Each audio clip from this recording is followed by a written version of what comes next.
Friends, आज हम बात करेंगे टीटीएमएल के बारे में। और जैसा कि आप लोग देख पा रहे हो दोस्तों कि टीटीएमएल में आज के दिन हमें प्रॉफिट बुकिंग होते हुए दिखाई दे रही है। तो आज इस वीडियो के माध्यम से हम लोग जानेंगे कि टीटीएमएल में आखिर प्रॉफिट बुकिंग हमें क्यों होते हुए दिखाई दे रही है। अभी इस लेवल पे हमें टीटीएमएल में फ्रेश एंट्री लेना सही होगा या नहीं, या फिर टीटीएमएल में हमें और भी गिरावट दिखाई दे सकती है आने वाले कुछ ट्रेडिंग सेशन में। तो इन सारी चीजों को हम लोग जानेंगे इस वीडियो में, और ये भी जानेंगे कि आने वाले कुछ ट्रेडिंग सेशन में टीटीएमएल का क्या टारगेट निकल कर आ रहा है। और साथ ही साथ दोस्तों ये भी जाने कि टाटा का जो सुपर ऐप जो लॉन्च हुआ है टाटा न्यू, उससे टीटीएमएल को किस तरह से बेनिफिट मिलते हुए हमें दिखाई देगी, और टीटीएमएल से रिलेटेड क्या इंपॉर्टेंट अपडेट सामने निकल कर आई है उसे भी हम लोग जानेंगे इस वीडियो के माध्यम से। तो वीडियो को स्किप ना कर पूरा देखो ताकि आप चीजों को सही से समझ पाओ, अपनी एक खुद की इन्वेस्टमेंट डिसीजन ले पाओ। लेकिन दोस्तों मेरी आपसे एक ही रिक्वेस्ट रहेगी कि चैनल को सब्सक्राइब और वीडियो को जरूर से लाइक कर देना ताकि आपको इस तरह की अपडेट्स रेगुलर बेसिस पर मिलती रहे। तो चलिए फ्रेंड्स, वीडियो को स्टार्ट करते हैं। तो सबसे पहले अगर इसके आज के कारोबार पर नजर डाले तो स्टॉक जो है ओपन हुआ 202 रुपए में, हाई बनाया इसने 209 रुपए का, लो बनाया इसने 194 रुपए का। और आप देख पा रहे हो दोस्तों किस लेवल पे ये अभी फिलहाल ट्रेड कर रहा है। वहीं अगर पिछले 5 दिनों के परफॉर्मेंस को देखेंगे दोस्तों, तो देखा जाए तो ये स्टॉक हमें एक ही रेंज में ट्रेड करता हुआ दिखाई दे रहा है। 6 अप्रैल का दिन ये 202 रुपए पे ट्रेड किया करता था,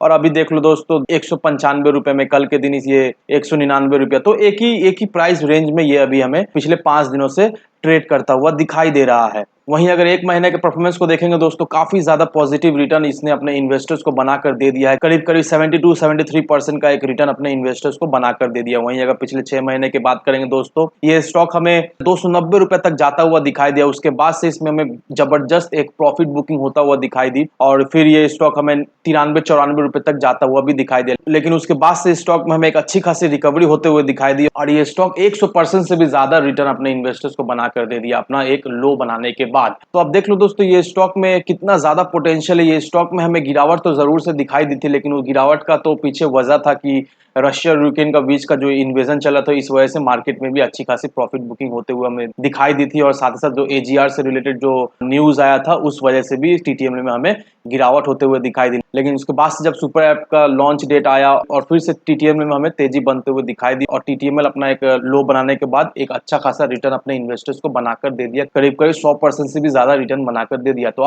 अब समझने का एक बात है दोस्तों कि जब भी स्टॉक में तेजी बनते हुए दिखाई देती है, तब लोग के मन में ये चलता है कि ये स्टॉक में तेजी बनते हुए दिखाई दे रही है क्योंकि इसको टाटा न्यू से बहुत अच्छा खासा प्रॉफिट होने वाला है। टाटा न्यू ऐप की वजह से ये स्टॉक में तेजी बनते हुए दिखाई दे रहा है। लेकिन जब भी टीटीएमएल में प्रॉफिट बुकिंग होना शुरू होता है, जब भी टीटीएमएल लोअर सर्किल लगाना शुरू करता है, तब लोग ऐसा कहते हैं कि टीटीएमएल में कुछ होने वाला नहीं है, सुपर ऐप से उनको कुछ प्रॉफिट होने वाला है नहीं, क्योंकि सुपर ऐप तो टाटा डिजिटल का है, तो टीटीएमएल से कुछ भी प्रॉफिट नहीं होगा। तो कहने का मतलब यही है दोस्तों कि टीटीएमएल को लेकर लोगों के मन में काफी ज्यादा कंफ्यूजन है। वो लोग समझ नहीं पा रहे कि टीटीएमएल का बिजनेस मॉड्यूल क्या है, टीटीएमएल आखिर टाटा के सुपर ऐप जो कि टाटा न्यू उससे कैसे रिलेटेड है। तो इसे मैं डिस्कस करूंगा इस वीडियो के माध्यम से, ताकि आप टीटीएमएल का बिजनेस मॉड्यूल सही से समझ पाओ, जिससे आपको टीटीएमएल में इन्वेस्टमेंट करने में बहुत ही मदद मिलने वाली है। अब सबसे पहले दोस्तों एनएससी की वेबसाइट पर चलते हैं, और यहाँ पर देखो दोस्तों, यहाँ पर जो टोटल वॉल्यूम आज के दिन जो ट्रेड हुई है वो है 78,82,548 की, जिसमें से जो टोटल क्वांटिटी जो डिलीवरी बेसिस में उठा ली गई है वो है 36,71,412 की, और जो डिलीवरी परसेंटेज आपको दिखाई दे रहा है वो 47.94% का दिखाई दे रहा है। तो डिलीवरी परसेंट हमें ठीक ठाक दिखाई दे रहा है। लेकिन वहीं अगर आप इस बॉक्स को देखोगे दोस्तों, यहाँ पर बाय और सेल ऑर्डर आपको दिखाई दे रहा होगा।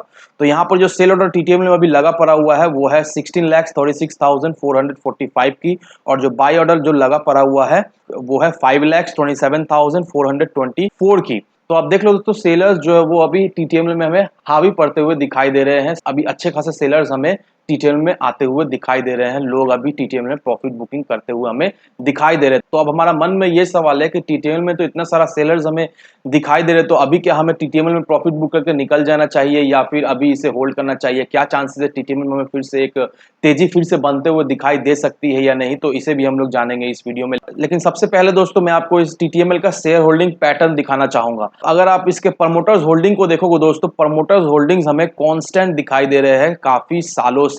74.36% प्रमोटर्स ने होल्डिंग्स बनाकर रखा हुआ है, और 0% जो है वो प्लेज शेयर है। तो समझने की यही बात है दोस्तों कि कंपनी तो इतना ज्यादा कर्ज में है, कंपनी तो कुछ खास भी परफॉर्म नहीं कर रही है, तो प्रमोटर्स क्या बेवकूफ है इतना ज्यादा अपना होल्डिंग्स जो बना कर रखे। प्रमोटर्स में भी कर्ज को कमाने के लिए प्रमोटर्स चाहे तो अपना जो होल्डिंग्स है वो बेचकर कर्ज कमा भी सकती है, लेकिन ऐसा प्रमोटर्स नहीं कर रही है, क्योंकि दोस्तों समझने का यही बात है कि प्रमोटर जो है वो कंपनी को लेकर बहुत ही कॉन्फिडेंट है। इसी वजह से मे बी प्रमोटर्स ने जो अपना होल्डिंग्स अभी तक बचाया रखा हुआ, क्योंकि प्रमोटर्स को पता है कि वो कंपनी को जरूर से खड़ा कर पाएंगे। वहीं अगर आप एफआईआईएस के होल्डिंग्स को देखोगे दोस्तों, तो ये काफी चौंकाने वाले आंकड़े आपके सामने नजर आएगी, क्योंकि अगर आप दिसंबर 2021 का एफआईआईएस का होल्डिंग्स अगर देखोगे तो 0.79% का दिसंबर के क्वार्टर में एफआईआईएस जो होल्डिंग्स हमें दिखाई देता है, लेकिन एफआईआईएस ने अपना जो होल्डिंग्स है मार्च 2022 में पूरा डबल कर दिया। 0.79% से 1.59% अपना होल्डिंग जो है वो एफआईआईएस बढ़ाकर कर दिया। तो आप समझ लो दोस्तों, एफआईआईएस भी ये स्टॉक को लेकर बुलिश है, इस वजह से ही एफआईआईएस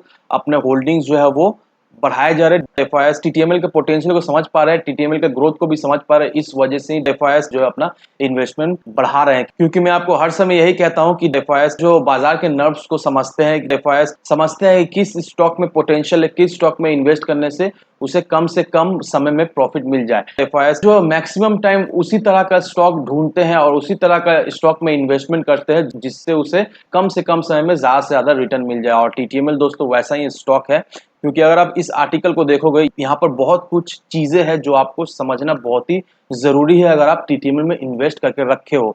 और इस आर्टिकल को देखकर आप टीटीएमएल का बिजनेस मॉड्यूल भी समझ पाओगे क्लियरली। तो यहाँ पर क्या मेंशन किया हुआ है दोस्तों, यहाँ पर यही मेंशन किया हुआ है कि telcos target MSME for future growth. अब देखो दोस्तों, टेलीकॉम कंपनीज लाइक रिलायंस जियो, भारत एयरटेल, वोडाफोन इंडिया और टाटा टेली सर्विसेज, ये सारे कंपनीज जो है वो एमएसएमई बिजनेस में फोकस किए हुए हैं, क्योंकि वो लोग जानते हैं दोस्तों कि एमएसएमई बिजनेस को अगर वो लोग फोकस करेंगे तो वहां से एक अच्छी खासी रेवेन्यू उनको जनरेट हो जाएगी। क्योंकि मैं आपको एक एग्जांपल देता हूँ, एवरेज कस्टमर का टेलीकॉम कंपनी से क्या रिलेशन रहता है। मेजोरिटी ऑफ द पीपल्स जो है वो 399, 400 रुपए या 600 रुपए का रिचार्ज कराते हैं, 1 महीने या 2 महीने या 3 महीने, बस यही उसका रिलेशन रहता है टेलीकॉम कंपनी से। लेकिन अगर telecom companies MSME business like small to medium size business को अगर कैप्चर कर पाती है दोस्तों, तो आप सोच लो दोस्तों किस तरह की रेवेन्यू उससे जनरेट कर पाएगी। अपने जो जो सर्विसेज है लाइक क्लाउड बेस्ड सर्विसेज है, इंटरनेट सर्विसेज है, बिलिंग रिलेटेड सर्विसेज है, तो ये सारे सर्विसेज उनको प्रोवाइड करके उनसे एक अच्छी खासी रेवेन्यू जनरेट कर पाएंगे। और इस वजह से ही दोस्तों ये सारे कंपनीज जो है वो एमएसएमई पे ज्यादा फोकस किए बैठे हुए हैं। और समझने का आपको एक ही बात है दोस्तों कि टाटा टेली सर्विसेज का जो मेन फोकस है वो एमएसएमई बिजनेस के मार्केट को कैप्चर करने का है। जो टाटा न्यू जो ऐप आई है उसमें टाटा टेली सर्विसेज का क्या रोल है दोस्तों, उसमें टाटा टेली सर्विसेज का यही रोल है कि जितने भी डिजिटल सर्विसेज है वो Tata tele service super app को प्रोवाइड करेगी, एज वेल एज जो क्लाउड सर्विस है वो भी Tata tele service Tata new में प्रोवाइड करेगी। बस टाटा टेली सर्विस का यही भूमिका है टाटा न्यू में,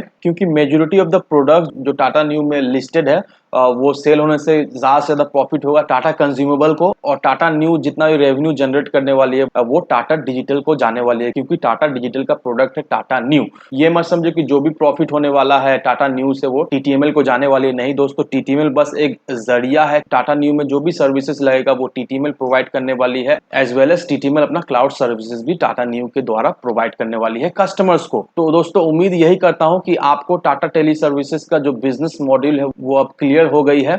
अब सवाल ये रहा दोस्तों कि अभी फिलहाल टीटीएमएल में हमें इन्वेस्ट करके रखना सही होगा कि नहीं, क्योंकि देखा जाए तो टीटीएमएल में अभी हमें प्रॉफिट बुकिंग होते हुए दिखाई दे रही है, तो अभी इस लेवल पे हम लोग इन्वेस्ट करके रख सकते हैं या नहीं, तो उसे जानने के लिए दोस्तों चलिए चलते हैं इसके चार्ट पर। अब देखो दोस्तों, अगर इसके वन डे चार्ट पैटर्न को देखोगे दोस्तों, यहाँ पर देखो दोस्तों ये स्टॉक गिरा, फिर इसमें तेजी आई, फिर यहाँ पर गिरा, फिर इसमें तेजी आई, फिर यहाँ पर गिरा, फिर इसमें तेजी आई, फिर यहाँ पर गिरा, फिर इसमें तेजी आई, फिर अभी देखो दोस्तों यहाँ पर गिर रहा है। क्योंकि यहाँ पर देखो दोस्तों ये जो पैटर्न आपको बनते हुए दिखाई दे रहा है, यहाँ पर इन्वर्टेड हेड एंड शोल्डर का पैटर्न बनते हुए दिखाई दे रहा है। ये स्टॉक का बहुत ही एक इंपॉर्टेंट रेजिस्टेंस लेवल था, वो करीब करीब 185 का रेजिस्टेंस लेवल था। और आप देख लो दोस्तों इस रेजिस्टेंस लेवल को स्टॉक ने तोड़ा, फिर इसमें हमें तेजी बनते हुए दिखाई दी। अब समझने का ये बात है दोस्तों कि कभी भी स्टॉक अपना रेजिस्टेंस लेवल को तोड़ता है तो वो एक सपोर्ट लेवल हो जाता है, और ये मत समझना कि रेजिस्टेंस लेवल तोड़ने के बाद ही स्टॉक में एकदम से तेजी आ जाएगा, नहीं, ऐसा बिल्कुल ही नहीं दोस्तों। रेजिस्टेंस लेवल तोड़ने के बाद स्टॉक में तेजी तो बनती है, लेकिन उसके बाद से फिर स्टॉक में गिरावट दिखाई देती है, फिर स्टॉक उसी लेवल को रीटेस्ट करता है, फिर वहां से हमें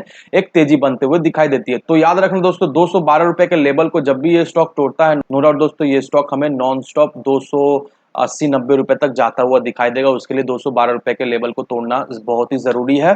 और अभी जिस लेवल में ये स्टॉक हमें ट्रेड करता हुआ दिखाई दे रहा है दोस्तों, नो डाउट दोस्तों अभी कुछ ट्रेडिंग सेशंस तक ऐसे ही ये स्टॉक हमें कंसोलिडेट करता हुआ दिखाई देगा और 212 रुपए के लेवल को बहुत ही जल्द ये स्टॉक हमें तोड़ता हुआ दिखाई देगा। और अगर आप चाहते हो टीटीएमएल में इन्वेस्ट करने के लिए दोस्तों, नो डाउट दोस्तों ये लेवल में भी आप इन्वेस्ट करके रख सकते हो, क्योंकि जैसे ही ये 212 रुपए के लेवल को तोड़ेगा वैसे ही स्टॉक में हमें तेजी बनते हुए दिखाई देगी। तो जरूर से अपना निवेश बनाए रखें टीटीएमएल में दोस्तों, और सारे फैक्टर को कंसिडर करने के बाद ही अपना एक इन्वेस्टमेंट डिसीजन लेना। लेकिन मेरी आपसे एक ही नीति रहेगी कि विदाउट एनी डिटेल रिसर्च किए बिना कहीं पर भी इन्वेस्टमेंट ना करें। वीडियो अगर आपको पसंद आए तो लाइक शेयर सब्सक्राइब जरूर करना। तो चलिए फ्रेंड्स, मिलते हैं हम अगले वीडियो में।